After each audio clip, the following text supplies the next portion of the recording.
Hello, this is Raziel Cohen from ndftraining.com. Today I would like to give you 5 tips to survive on the street in a place that they don't usually allow conventional weapons.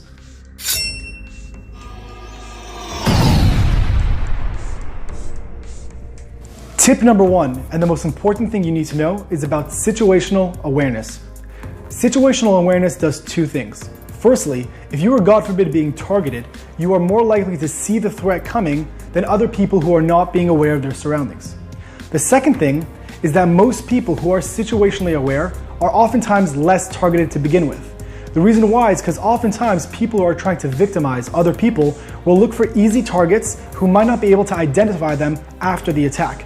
By you being aware, you're showing these people that you might be ready to see who they are and be able to identify them to law enforcement.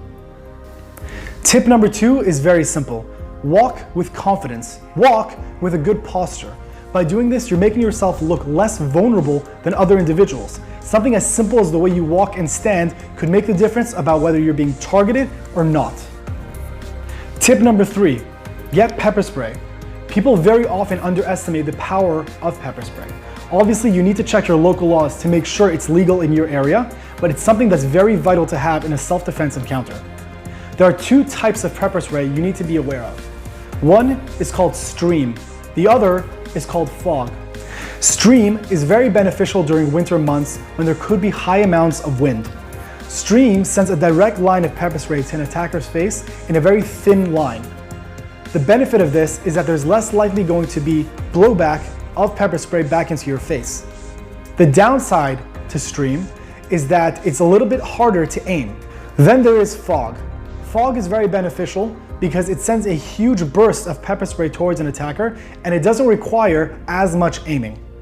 The downside to fog is that in areas or in times that there are high amounts of wind, it could potentially come back into your own face. Tip number 4, carry a flashlight. People also very much underestimate how powerful and how helpful a flashlight could be. A flashlight is able to disorient an individual for enough time that could also help you get towards your pepper spray.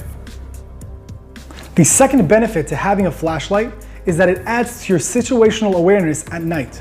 Don't assume that just because you live in a city, the streets are very well lit. At night, being able to use a flashlight to your advantage to see if someone's hiding behind a car or behind a wall, getting ready to attack you, is going to give you a dramatic edge in survival. Tip number 5. Get a tourniquet and learn how to use it. A tourniquet is a very simple piece of medical equipment that's designed to stop heavy bleeding. If you or a friend, God forbid, get into a situation where they get stabbed or shot, this could literally make the difference of them surviving the encounter.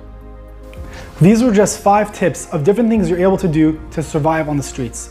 If you have any other questions, don't hesitate to ask. Feel free to reach out to us on our website at ndftraining.com.